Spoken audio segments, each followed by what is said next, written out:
Hello, everyone. Welcome back to yet another political episode. So, we got to talk about last night because it was not a good night. And I would not call it a terrible night because we got to put into context that we were going to lose these states regardless.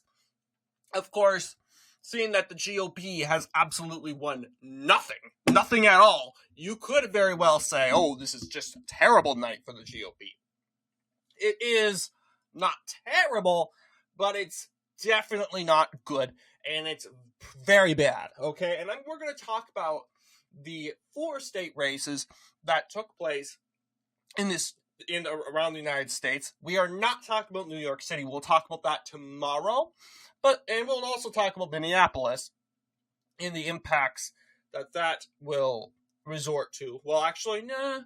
I don't know. Well, I'll play with it, but all I know is we have a lot of races to cover, even ballot measures, so stay tuned. But today we're going to just talk about the general of it and just go over the 4 states, Georgia, Virginia, New Jersey, and Pennsylvania, and it is pretty nuanced. And there are different reasons why Republicans were blown out of all these 4 states.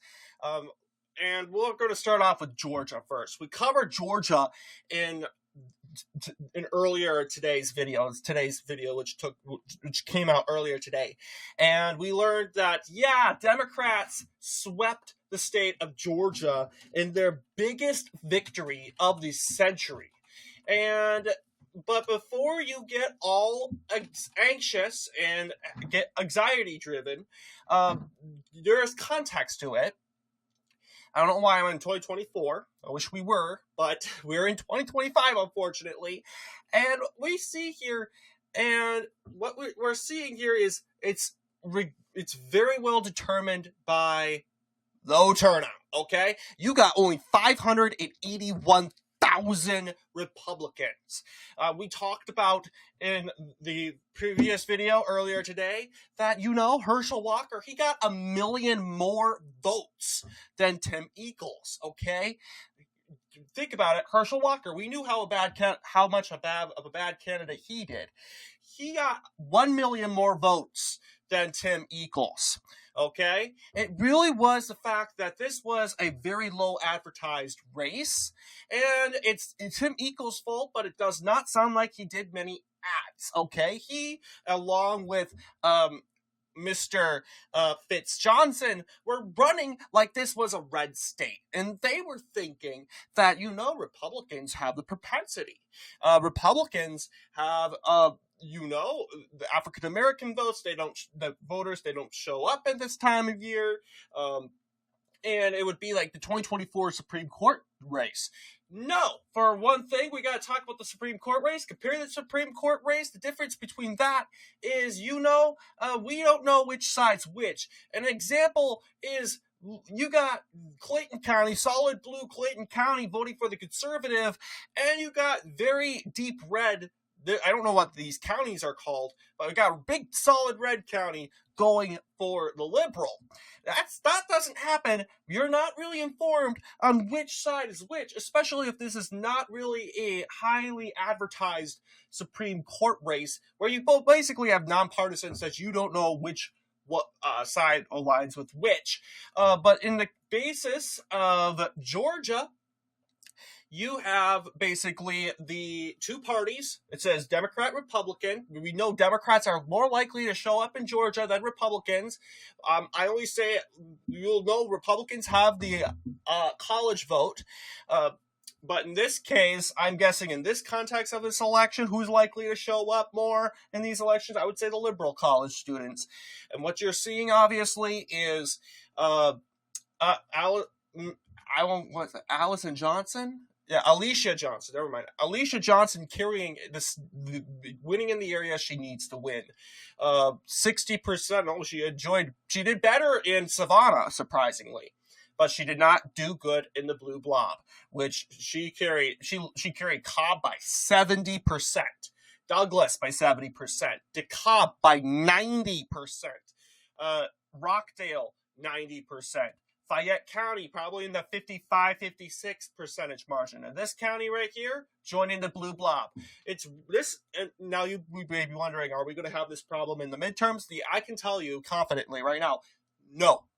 Why? Because number one, Georgians are aware of the midterms. Georgians were not aware that this race was happening. We got to put context that most Georgians thought this race was canceled, not rescheduled. This race was originally supposed to be in 2024.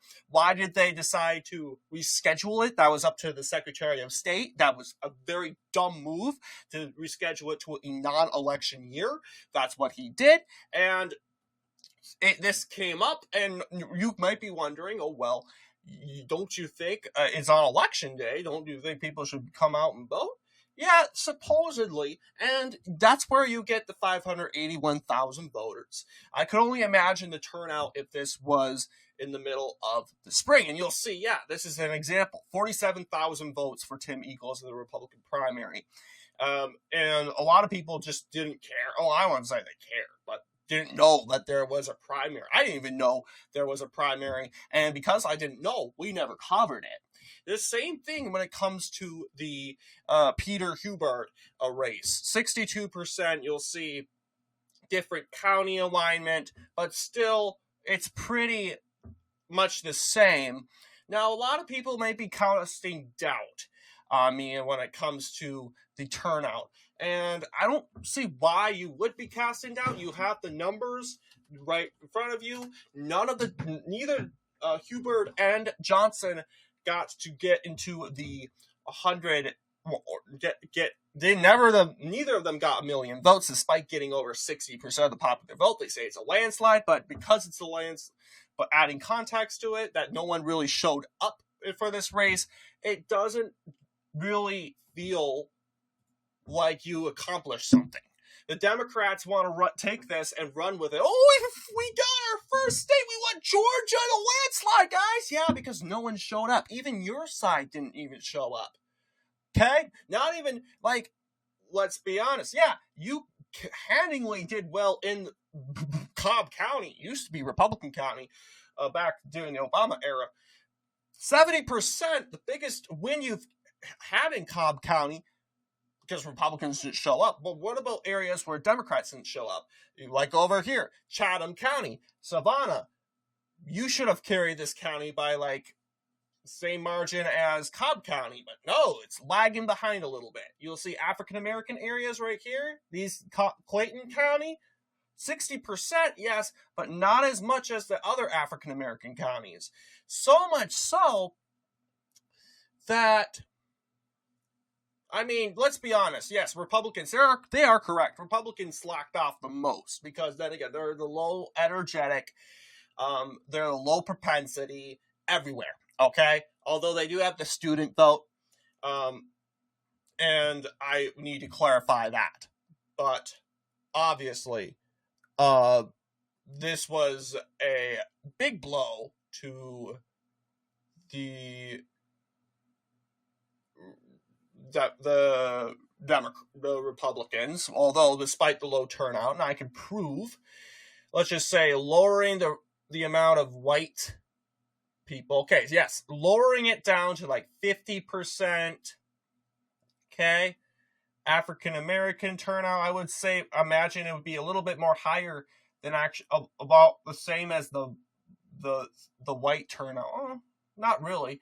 It really did look like that African Americans dominated in this election overall when it came to the racial turnout. You're seeing the same patterns. I'm lowering down and you're seeing something very similar. Now, keep in mind, this is 2020, so it's using 2020 demographics. So it's going to be a little different county-wise, but notice it's looking very similar, if not completely similar, to the Georgia election. And it's allegedly saying that 29% of white non-college graduates showed up in this election. Well, what about white college graduates? I would imagine there would be a little bit less or a little bit more. I don't necessarily know. maybe 40% more likely. African Americans, maybe it's like 50%. You got Hispanics.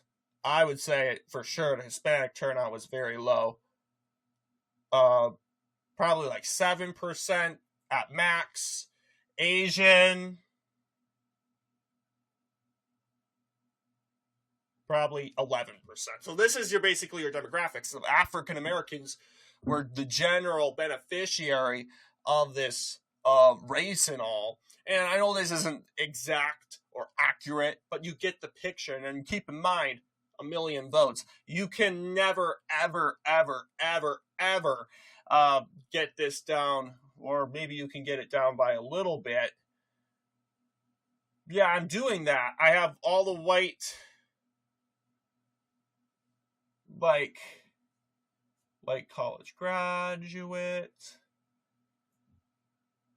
Yeah, it's hard, but I'm trying to get Kamala Harris's support down.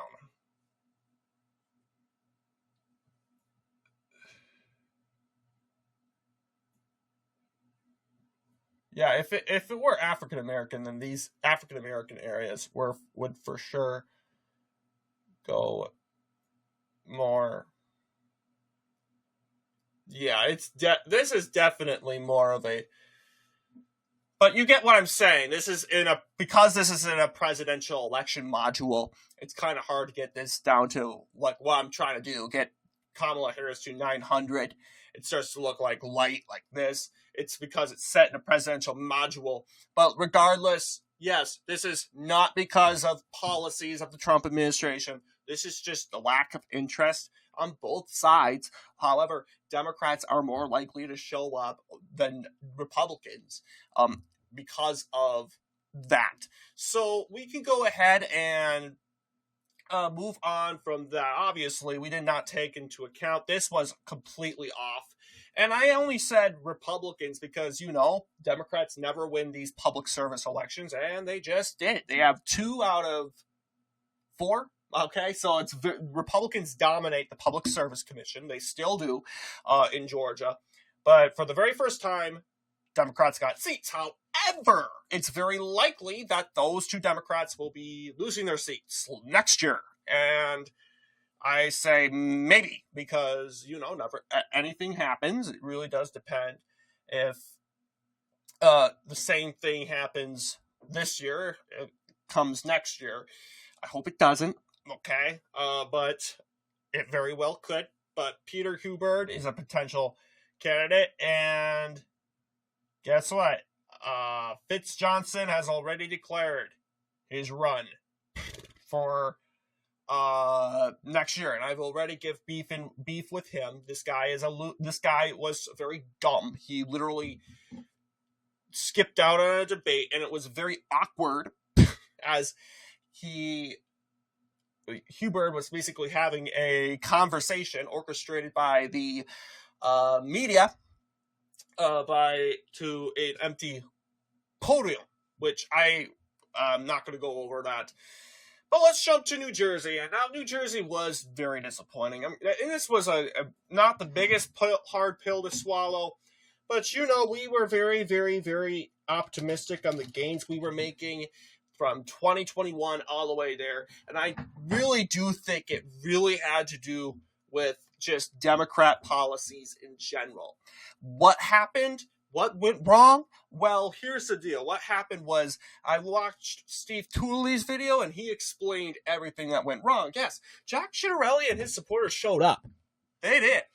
Now, did they?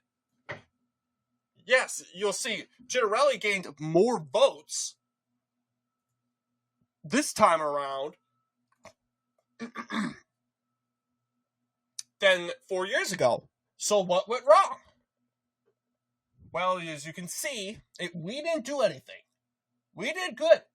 Mikey Sherrill, however, reached out to the left-leaning independents and moderates, quote, quote, and socialists. And they formed a coalition. So, as they failed to do that under Phil Murphy, Basically, she gained over 500,000 votes. And those 500,000 votes was a collusion of Democrats that didn't vote in 2021, Democratic socialists that aren't Democrats, you have left-leaning independents, and you got Green Party members.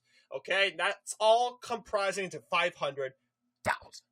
Okay, and how did this coalition take effect? I mean, this could have happened either way. This could have happened in 2023 with Roe v. Wade. This could have happened in 2022. You could say, oh, they did it in motivations of Trump. Maybe. I mean, Trump derangement is the source of everything. But, they could have done, and they have done it when it came to Roe v. Wade in many different examples. The biggest example of this, how this ended up happening, was in the 2025 Wisconsin Supreme Court race. We knew that this was going to be a tight race between Susan Crawford and Brad Schimmel, but it wasn't. And part of the reason was, we didn't build a collusion. Daniel Kelly couldn't even get to 1 million votes, but Brad Schimmel did. So what went wrong? Well, then again, Susan Crawford gained 300,000 more votes coming from independents, left-leaning liberals, socialists, Green Party members, etc., etc., etc. Okay?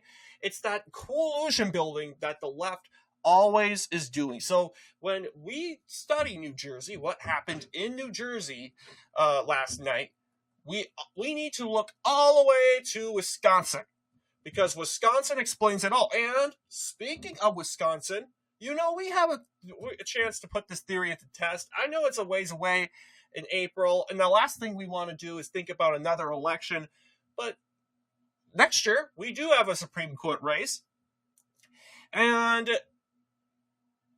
we have an opportunity to take back the majority. However, it's very unlikely, mainly because, running as a conservative Supreme Court candidate is very unpopular. Chris Taylor is already getting a bunch of endorsements, and it's likely, I'm just going to say, he's going to win. I mean, I'm going to go out on a whim and say that Chris Taylor is going to win by 55, same margin as Crawford. But, I'm just saying, despite who wins or loses, Republicans need to use this as an example to build a coalition of independents, build a coalition of libertarians. That's the groups you need to build. Libertarians, independents, Constitution Party members, and Trump Republicans that just don't want voting. They only like voting for Trump. And we got to actually have a serious conversation with those people. You are setting Donald Trump up for failure and his legacy up for failure. If you can't give him wins and give him a safe Supreme Court, a state Supreme Court that won't attack him, and a legislature that won't attack him. So I know it's hard and it's not motivating. I'm not that person as a strong Trump supporter. I'm very proud of my party, but I understand the logistics that the Republican Party has had a long history of neoconservative, globalist a platform. And you have, ranging from the Iraq War, the Afghanistan War, Panama, the Gulf War, Vietnam War even. Yeah, people are done with it. And that's why these right-leaning independents, they love Trump so much, because he's not that. However, he has gotten more dimpled into more foreign affairs lately. And I think, personally, coming from someone who really cares about Trump and cares about my party, I think Trump needs to dial it down. I think that Trump, as long as Venezuela isn't firing at us, I don't think we should fire at them. Unless we are attacking drug boats that are... I'm just saying, regime change is unpopular. Regime change is what kills the Republican Party. It's part of the reason what killed the Republican Party of their 2000s. Okay? And part of the reason what killed George Bush's campaign in 1992. It's unpopular. Don't do it. I know you don't. You think these neoconservatives think they're doing such an amazing job at killing these dictators. I'm like, no, you're almost getting us killed. And maybe that's not necessarily accurate. I don't care. The voters disapprove of regime change. The end. So when it comes to New Jersey, this did shock me, and I fell into a little despair. I'm like, okay, what's going on? Is it because of the TDS? You could say part of it was TDS. Mostly it had to do with the coalition. Okay, it was the coalition. You could see the coalition here also. In the left, they'll say, oh, they're rising up over Elon. Oh, they're rising up over Trump. Well, you could say that. I mean, we can't go into your mind and actually see what your antics are, but we can also see that you're building a coalition, an ideological coalition. And that's what the Republican Party needs to do. I mean, we're going to lose the midterms if we don't do that.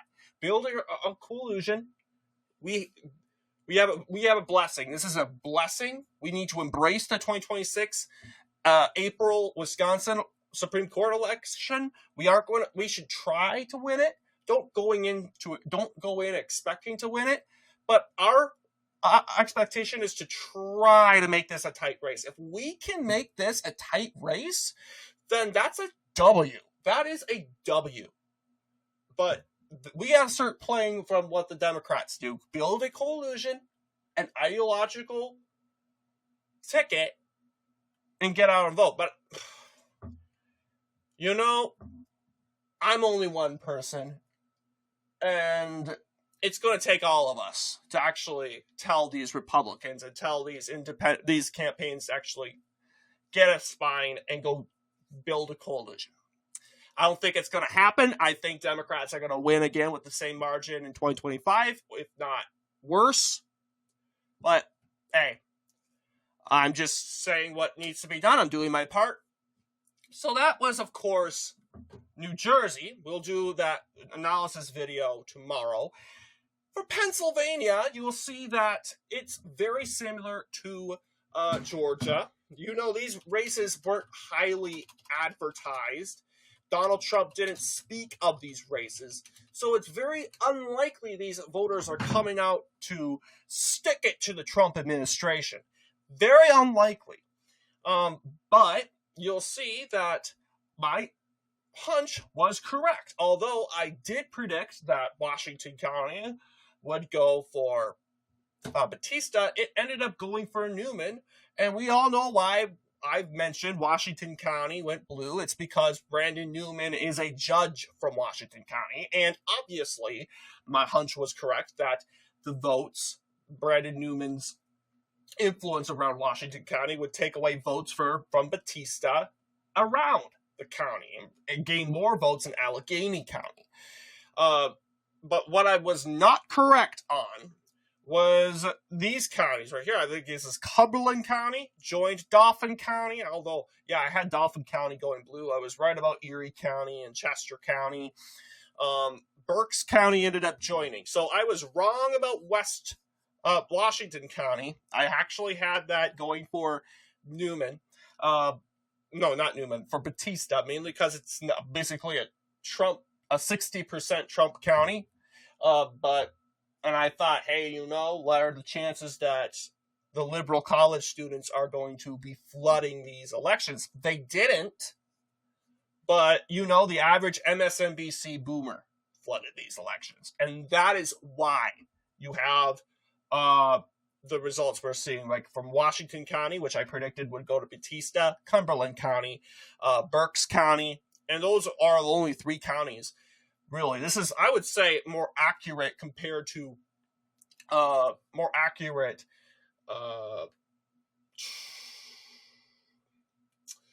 this is obviously more accurate compared to county-wise than actually, number-wise. Although, I did have, Newman win by 6.5. Okay, that was better, more accurate. Brandon Newman did win by, let's see here, 14 points, 11 points. I'm not sure. Yeah, 13.62. That is a landslide. So yeah, 13.62. That is for Brandon Newman.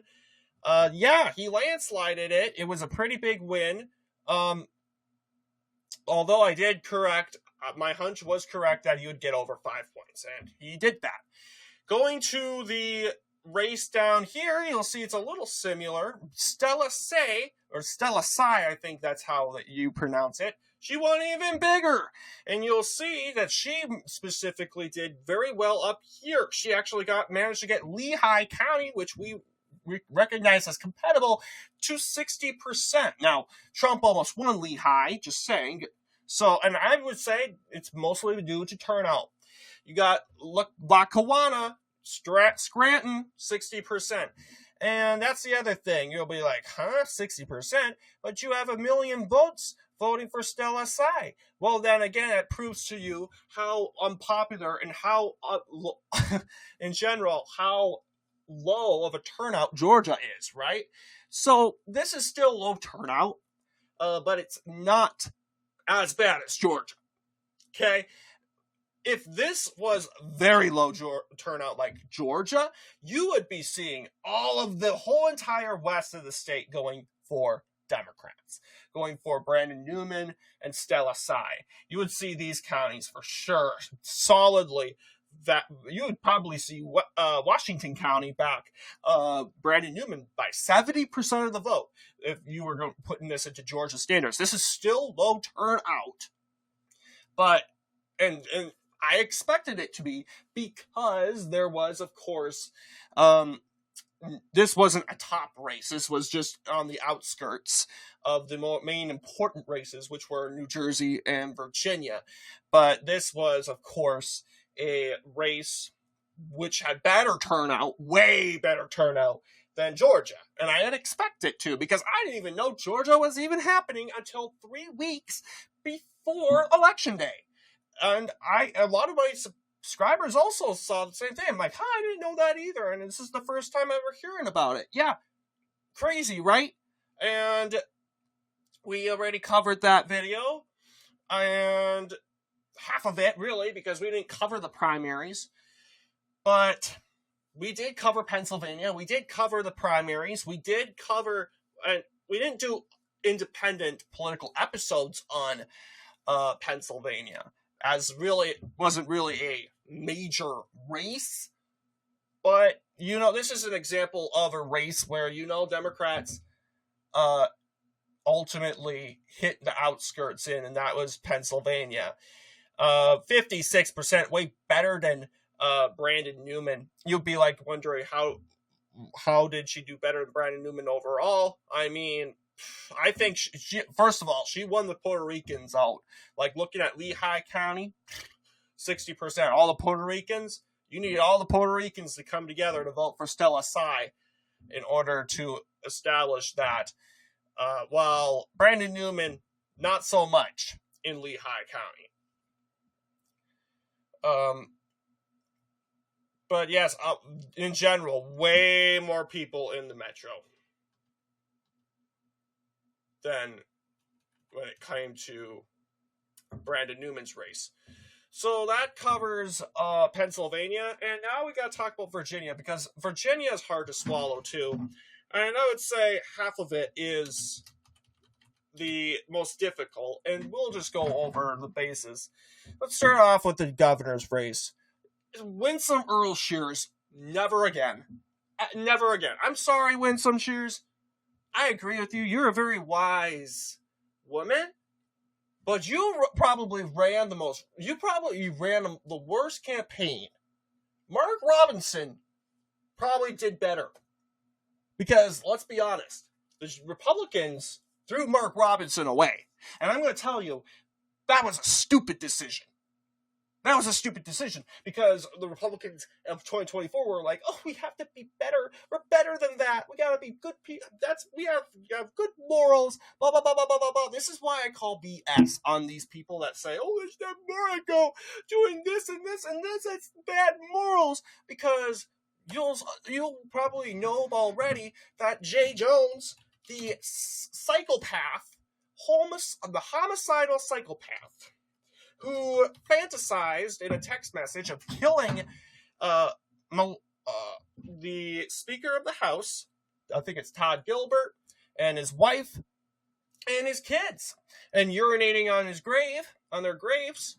Unfortunately, Jay Jones didn't just win the election. He won it by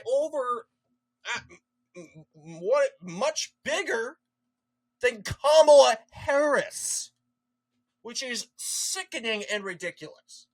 Now, there are reasons why Jay Jones won by so much, and we'll go over that, and it has to mainly do with the ticket, okay? And you could see it in my voice. When I saw the two polls coming in for Jay Jones, I said, I started seeing tie polls, I knew that, we could possibly lose this, okay? You could see it in my voice in my prediction video. I was like, usually I get very quiet. I had a little bit of, oh, great. Because all that momentum, you've had Jason Mraz winning by 7 points, but I kept my trust, mainly because of the fundraising, mainly of the fact that, Jay Jones was canceling fundraisers. So I said, you know what? I originally had it at 2 points, but I said, you know what? We're going to go and put it at Mieres 1.9. And I'm like, there was some doubt in my head thinking, oh, well, he could still, I doubt he could pull this off because he's all the way at the bottom of the ticket. People don't go to the polls to vote for the Attorney General. No, they vote for the top of the ticket. And that is the governor's race. And because I was hoping, and actually, I was so dumb to actually think, Earl Shears, she's smarter than what she seems. And Spamberger, she looked very dumb, okay? She's a dumb woman. I'm just being quite honest with you. Her very bad debate performance. And I said, the Jay Jones comments is probably hurting her a little bit. And I was so naive to say, Spamberger will win by 4.9. Nope. Spamberger won by 16, 17 points. That is ridiculous.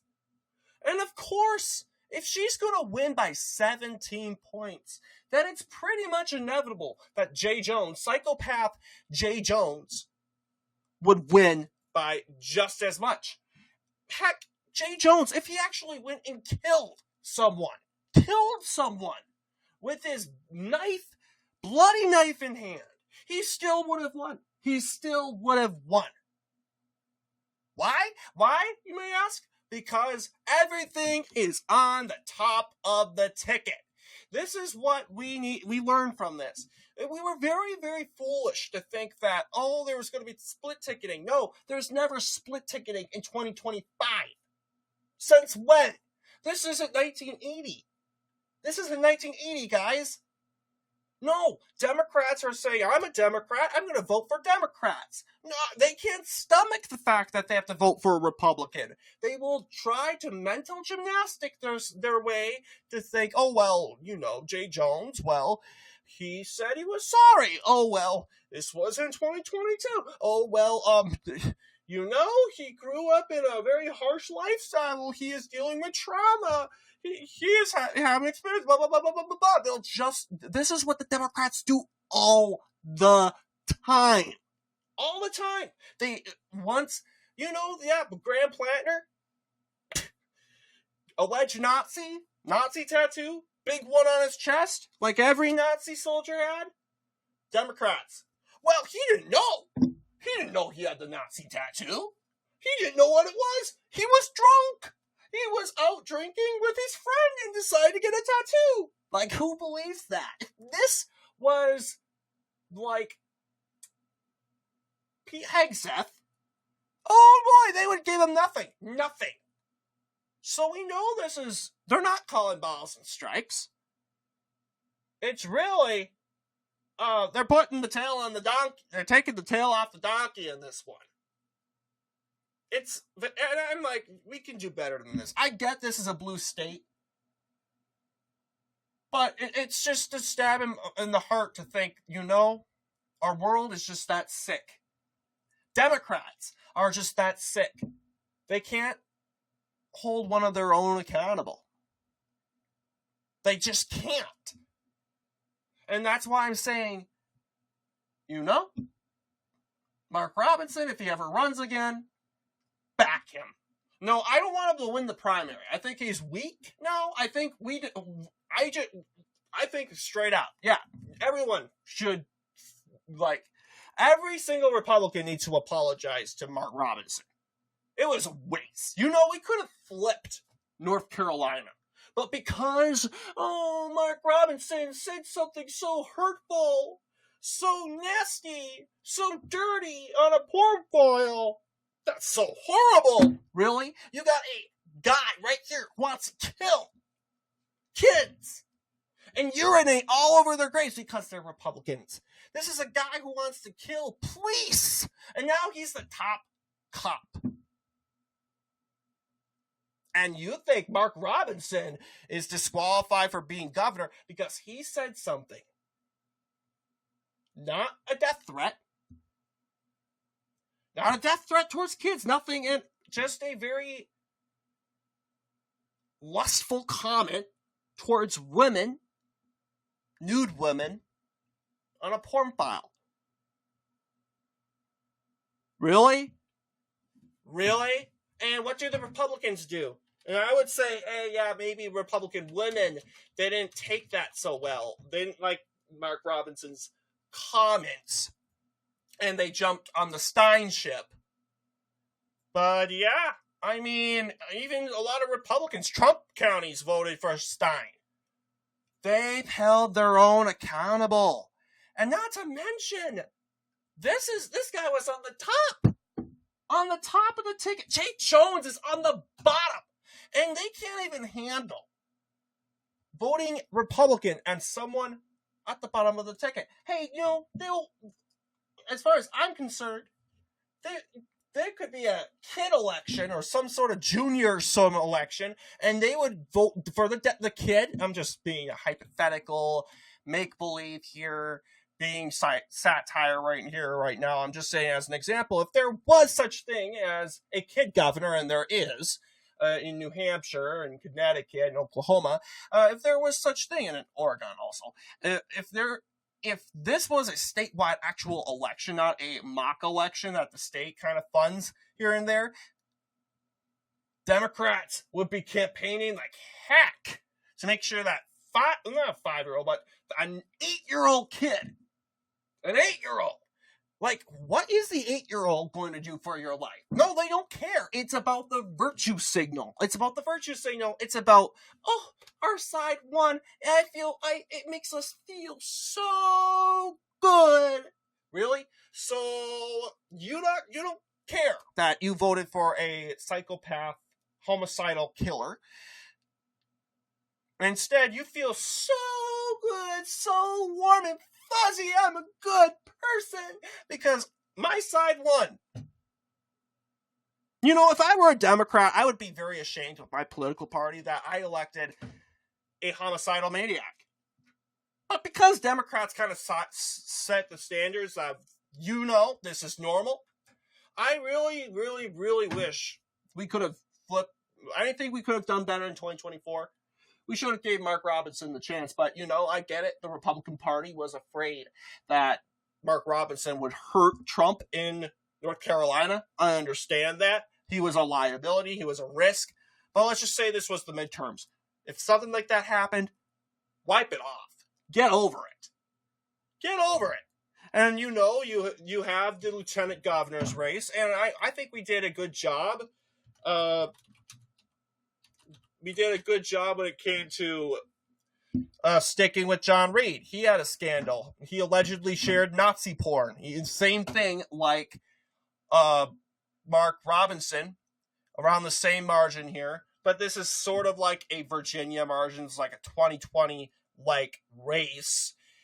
And you can see here. I mean, hey, John Reed, who had a sex scandal tied to him,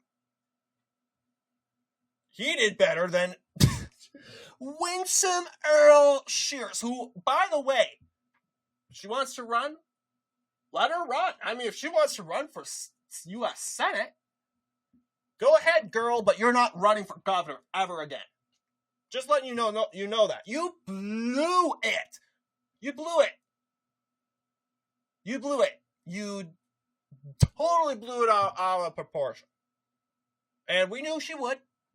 We knew she would not win by 17 points to an Abigail Spanberger who cannot, in any means, determine if a man should be in a woman's bathroom, a woman's locker room. You know, we're slowly becoming Europe, the continent that we say that we don't want to be. But it's when we keep electing these dummies, we can become even dumber and dumber. You know, I need to talk more about this in the Virginia video. But I am strongly encouraging John Reed to sue. And here is why. Okay? I will do the full video. But there was a debate for the lieutenant governor. And I don't know what the rules and the regulations were. But apparently, Ghazala Hashmi decided not to show up.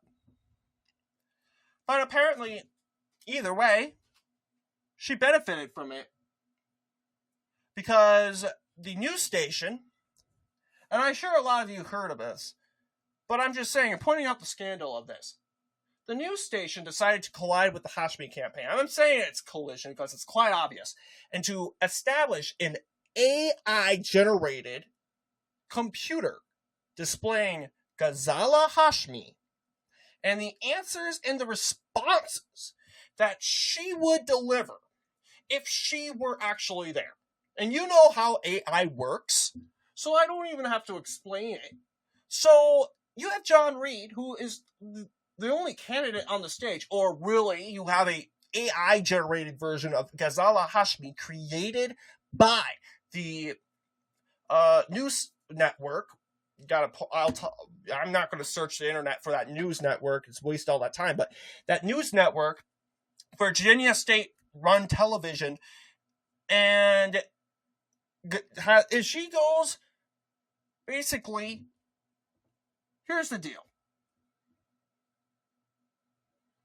It's either you show up on the debate or you don't. You know, in the 2025, in the Public Service Commission race, it's very similar. Fitz Johnson chose not to show up. In a sane world, and I'm sure he knew that the news station wasn't going to go out of their way to create an AI-generated robot so that he can get his answers. It's either you change your schedule around if you're that desperate to win an election, which I really do think Fitz Johnson needed to do this debate with Peter Hubert, or you don't. Ghazala Hashmi decided not to show up. Therefore, she should have zero representation in the debate. Instead, you got this stupid network that John Reed needs to sue immediately. They decide to create an AI-generated robot that basically has the same voice, the same responses. Basically, artificial intelligence has studied Ghazala Hashmi and basically studied her responses and her political views and everything that she would have said on the debate stage if she was actually there. That is fraudulent. Fraudulent. Because what this tells us is that, the news media will go out of their way to make sure their candidate, who decided not to show up, gets to speak regardless. It shows that they are biased. So biased that they have an AI-generated robot. Did Ghazala Hashmi pay them to do this? They better. This is a scandal, guys. This is probably the biggest scandal in the 2025. I mean, nothing as big as the text messages, but what am I kidding? The text messages, the people at the polling said it wasn't disqualifying. Oh, okay. Then is this disqualifying then? I mean, when is enough for these Democrats? When does the line being drawn? I think there is no line, because I think it's, the narrative that Democrats are the party of democracy and Republicans are the ones that want to take it away. It's the same stupid, idiotic narrative. So in a nutshell, Virginia, you could say, maybe had some ties to Trump, and we knew this would. We knew it would. I mean, we did know that the federal workers were going to go out and deliver huge wins for Abigail Spanberger and also the Ghazala Hashmi. And what I failed to kind of address was, and maybe I did in a previous video, but I also raised concerns over the federal workers voting for Jones. Because let's keep in mind, these federal workers are that Trump deranged. They got fired from their jobs. They have reached the peaks of Trump derangement, and they would absolutely vote for a psychopathic killer to give it to Trump. So I do think part of the reason why Jones won was federal workers, okay? It benefited Hashmi, it benefited Abigail Spanberger, it's going to benefit Jay Jones. Other reason was, hey, Sears was just so bad that she was dragging everyone down with her. And Abigail Spanberger was in front of the train, and she managed to pull Jay Jones off the cliff. From the cliff. Enough to save him. So, was this because of Donald Trump's popularity? I would say no. No. Because, let's be honest, I know what the Democrats on this channel will say, the Democrat trolls. They'll say, oh, well, it's obvious because of Trump. Well, come on, dummy. You just told us the reason why Kamala Harris lost so bad in 2024 is because she didn't have enough time. She got 107 days, and for some stupid reason, no matter the money she raised, $1 billion and endorsements from celebrities and historic attendance when it came to rallies, much bigger crowds than Trump. Well, you don't understand. She didn't really have that much time. That's why it wasn't because she's bad. It wasn't because she's not liked. No. It's because she didn't have that much time. You will do that in a presidential election, which has more of a significant impact. These elections are important, but they don't have a big impact. These aren't major elections. That's why they're called off-year elections. And for some reason, you characterize this as an indictment against Trump. Oh, this is it. This is a referendum on Trump. Trump is disliked by the country. Trump is so bad. Give me a break. Even though you had so much going on with federal workers in Virginia, we have the collusion madness in New Jersey, and you have the low turnout in Pennsylvania and Georgia. So when it comes to basically the all this Democrat celebrating, okay. I mean, you won back a blue state. Good for you, I guess. The only thing you can celebrate legitimately is probably Pennsylvania and Georgia. Because really, what it seems like to me is, Pennsylvania, we've characterized this all along as yours Georgia, you managed to pick up because we didn't show up, but hey, you didn't show up either. So what's there to celebrate? I don't get it. But this doesn't mean that we are off the hook. It really doesn't mean we're off the hook. I do personally think that Democrats, the reason why they shut this government down is to help Abigail Spanberger. Because let's be honest, we're not dumb. This only helped to incentivize the federal workers to get out even more. And that's part of the reason why you saw Jay Jones climb back up in the polls. Government shutdown. And the shutdown hurts the federal workers. Although they are unemployed, they come from this area which has government resources. Yeah. And also New Jersey, too. So, I hope this is okay. I hope YouTube doesn't mind. But I will say it, because it's a free country. 2025 elections were rigged and stolen. Why? Well, it's not coincidental why the government shut down a month and a day ago, before this election,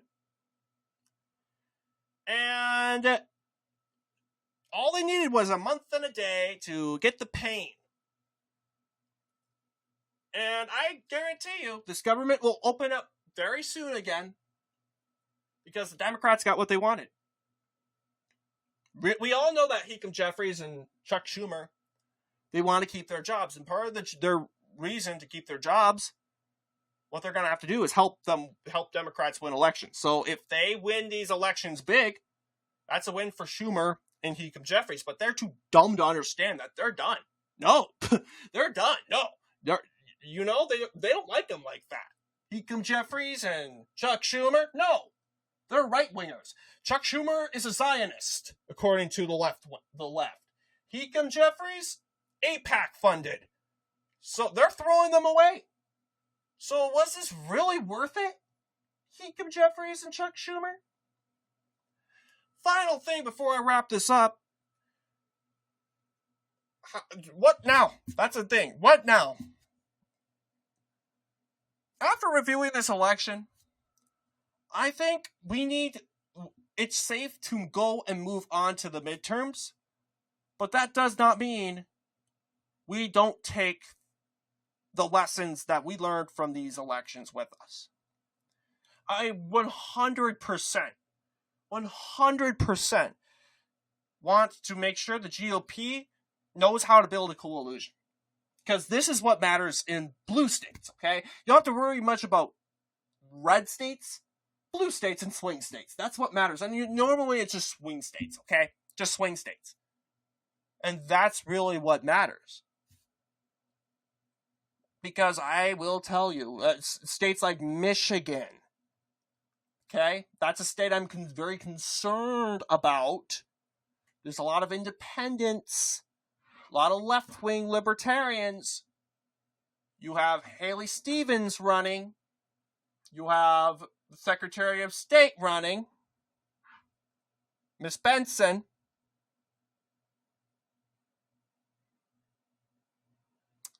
All they need is to form a coalition and they win. It doesn't really matter how good our candidate is. It's if our candidate gets a coalition, his own coalition. It's if our candidate does that. And we're going to have to see. Wisconsin, same deal.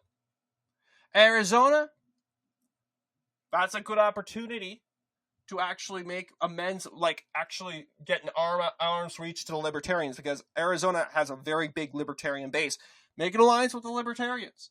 Andy Biggs, they might not really like the guy that much, but hey, are you seriously telling us that Katie Hobbs is somewhat better than, better? I don't see libertarians backing Hobbs in any way.